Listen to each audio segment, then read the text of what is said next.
भारतीय कुश्ती महासंघ, जी हाँ, सबसे पहले खबर जब ईयर एंडर बनाने में बैठी मुझे लगा कि शायद मुझे ये खबर सबसे पहले लेनी चाहिए।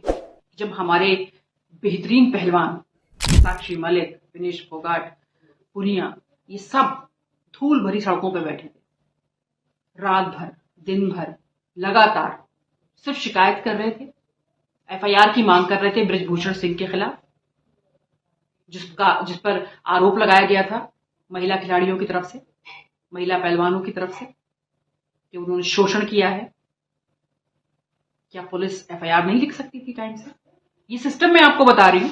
जब हम ईयर एंडर की बात करते हैं तो बहुत जरूरत होती है हमें कि एक खुशी वाली चीजें बताएं, थोड़ा जश्न वाली चीजें बताएं, लेकिन अफसोस है क्योंकि हमारे देश में हुआ है, हमारे सामने हुआ है आंखों के, कि साक्षी मलिक और उसके खिलाड़ी, तमाम जो महिला पहलवान थे, वो सब सड़कों पे दिनों रात बैठी रही, उन्हें हटाया गया, उन्हें जबरन हटाने की कोशिश की गई, वहां से उन्हें हिरासत में लिया गया। ये तमाम तरह की कार्रवाई उतार चढ़ाव से होकर आखिरकार साक्षी मलिक और उसके साथ ही हार गए, मीडिया के सामने आए, रोए और साक्षी मलिक ने कहा, यहां तक कह दिया कि वो खेल को अलविदा कहती हैं, अब वो कुश्ती नहीं लड़ेंगी और उन्होंने जूते अपने टेबल पे रख दिए। आप लोगों को सबको ये तमाम जानकारी है। संजय सिंह जो कि बृजभूषण सिंह के बहुत करीबी दोस्त हैं, वो बन जाते हैं अध्यक्ष और उसके बाद खबर ये आती है कि सरकार ने संघ को ही भंग कर दिया, कुश्ती महासंघ को ही भंग कर दिया। लेकिन उसके बाद बृजभूषण सिंह, उन पर क्या कार्रवाई होगी? क्या उन पर कोई कार्रवाई हो सकती है? क्या साक्षी मलिक दोबारा कुश्ती लड़ेंगी? क्या वो खिलाड़ी, चाहे बजरंग पुनिया हो, चाहे विनेश फोगाट हो, जिन्होंने अवार्ड वापस किए हैं, वो अवार्ड जिसको वापस करते वक्त, जिसको सड़क पर रखते वक्त उनकी आंखों में आंसू थे, रो रहे थे, तकलीफ की चीज है, क्योंकि अवार्ड ऐसे ही नहीं मिलता, बहुत जुनून चाहिए होता उसके लिए, बहुत मेहनत चाहिए होती है।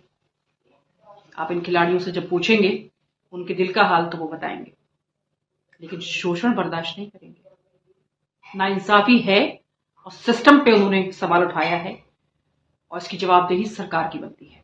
अगर प्रेसिडेंट बृजभूषण जैसे आदमी जैसा ही रहता है, उसका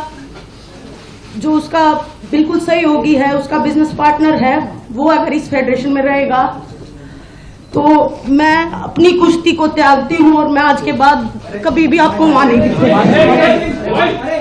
दूसरी खबर जो एक मुझे लगी कि ये जरूर इस प्रोग्राम में शामिल होनी चाहिए, वो है मणिपुर वायलेंस। हम सभी जानते हैं, अक्सर आप अखबारों की सुर्खियों में भी ये देखते होंगे कि आज इतनी मौतें हो गई, इतने घर जल गए, इतने लोग जख्मी हैं, इतने लोग अस्पतालों में हैं, लगातार वहां पे गृह युद्ध छिड़ा हुआ है। लेकिन पीएम कहां है? पीएम की जवाबदेही नहीं है अभी तक। क्या उनको दौरा नहीं करना चाहिए था? वो जाके चाय जरूर पीते हैं, लेकिन क्या इतना हालचाल भी नहीं पूछना चाहिए था मणिपुर जाके कि आप ये तो बताइए कि उनका हालचाल कैसा है? विवाद शुरू हुआ कई चीजों से, महिलाओं को निर्वस्त्र कर कर घुमाया गया, वीडियो बनाया गया, वायरल किया गया। क्या भारत का हिस्सा मणिपुर नहीं है? ये कुछ सवाल है जो 2023 छोड़ के जा रहा है। और अभी भी अगर आप गूगल करेंगे या अखबारों को देखेंगे तो कहीं ना कहीं किसी ना किसी पेज पे जरूर होगा कि आज फिर मणिपुर में हिंसा हुई। और जो डेटा आ रहा है वो हकीकत कितनी बयां कर रहा है और जो वहां पर हो रहा है वो हकीकत है कि नहीं। ये एक आईना जरूर है कि कम से कम ये हमें समझना चाहिए कि ठीक है, इजराइल में जो हो रहा है, इजराइल और फिलिस्तीन में जो हो रहा है, उसको आप थोड़ा दरकिनार कर सकते हैं, लेकिन जो देश में हो रहा है, क्या उसको दरकिनार करना इतना आसान होगा?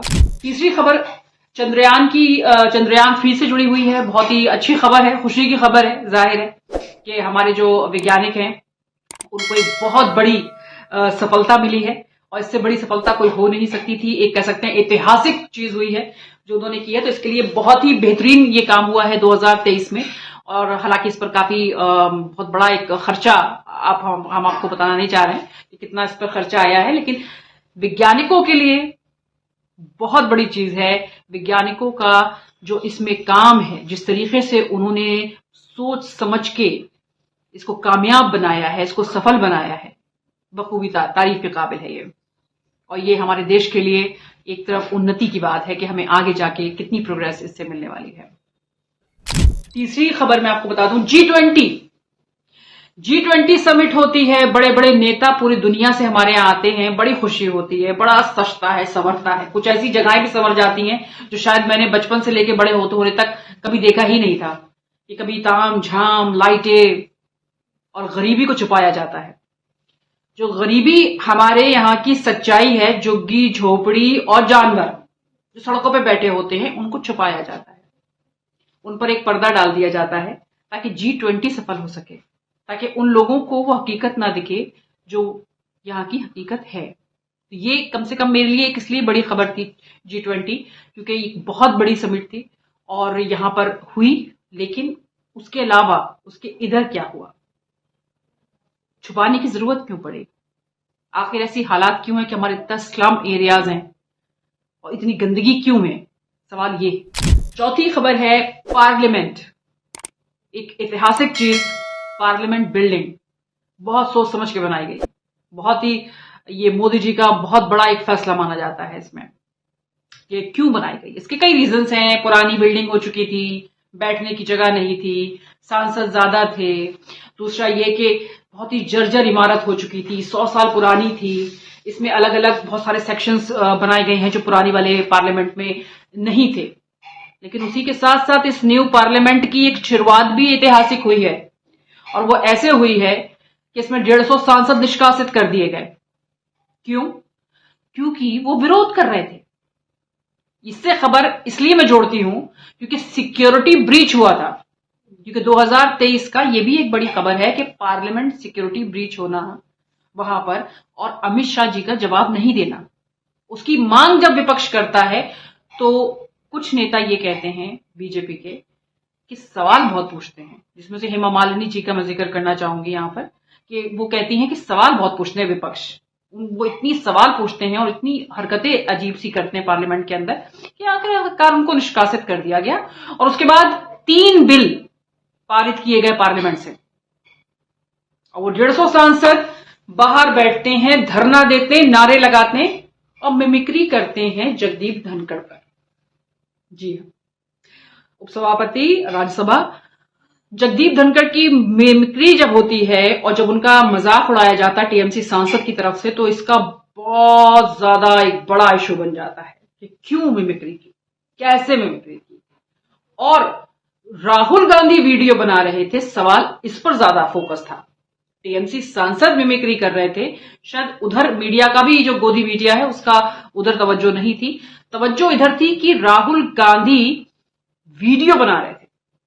तो राहुल गांधी वीडियो क्यों बना रहे थे, राहुल गांधी हंस क्यों रहे थे? तो जिस तरफ नजर घुमाते हैं, नजर सिर्फ राहुल पर ही क्यों जाती है? जो मीडिया का तो वहां पर भी हुजूम था भाई, वहां पर जब ये लोग मिमिक्री कर रहे थे और नारे लगा रहे थे तो मीडिया भी तो कवर कर रहा था।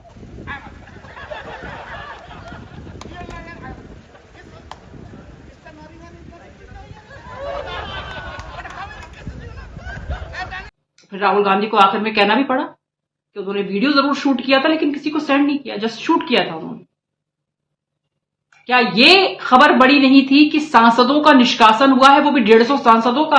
अगर ऐतिहासिक बिल्डिंग न्यू पार्लियामेंट बना था तो क्या ये ऐतिहासिक नहीं हुआ कि 150 सांसदों को सिर्फ इसलिए निकाल दिया क्योंकि उन्होंने अमित शाह जी का जवाब मांगा था पार्लियामेंट में, पार्लियामेंट सिक्योरिटी ब्रीच को लेकर? आखिर इतनी बड़ी चूक कैसे हो गई? तो ये खबरें 2023 की हैं जो बहुत लाइमलाइट में रही हैं। महुआ मोइत्रा को बोलने नहीं दिया गया अपनी सफाई में, और उनसे जिस तरीके के सवाल पूछे गए थे, ये आप सभी को पता है कि पर्स कैसा है, तो पर्स में क्या सामान है, तो कितना एक्सपेंसिव है, ये तमाम इस तरह की बातें की गई थी। महुआ मोइत्रा के फेवर में विपक्ष आके खड़ा हो गया, उसने भी यही कहा कि कम से कम, अगर आप, खासकर अगर मैं यहाँ पे शशि थरूर की बात करूं या फिर कुछ ऐसे नेता कांग्रेस के जो लॉयर भी हैं, उन्होंने भी ये कहा कि ये तो लॉ भी कहता है कि कम से कम अगर आप 400 या 500 पेज की एक रिपोर्ट तैयार कर रहे हैं और रिपोर्ट पढ़ने का आप सांसदों को मौका भी नहीं दे रहे हैं, और उसी वक्त एक फैसला हो जाता है कि महुआ मोइत्रा निकाल दी गई हैं, उनका निष्कासन हो चुका है। कम से कम पढ़ने का मौका तो दिया जाए कि रिपोर्ट में है क्या, क्या रिपोर्ट तैयार की गई है पार्लियामेंट कमेटी की तरफ से। तो ये खबरें एक लाइमलाइट में रही हैं। हम दुनिया की बात नहीं कर रहे हैं, हम सिर्फ अपने देश की ही बात कर रहे हैं, और ये कुछ ऐसी खबरें थी जो आपको बताना जरूरी था। हैप्पी न्यू ईयर, खुश रहिए और कोशिश करिए कि आप उस सिस्टम का हिस्सा ना रहें जो सिस्टम कहीं ना कहीं खोखला साबित हो रहा है हर जगह। और लोग मांग करते हैं, लोग शिकायत जब जाके करते हैं या लोग अपनी जरूरत की बात करते हैं, ये सिस्टम अनसुना कर देता है, शायद ये सिस्टम ही बहरा हो जाता है।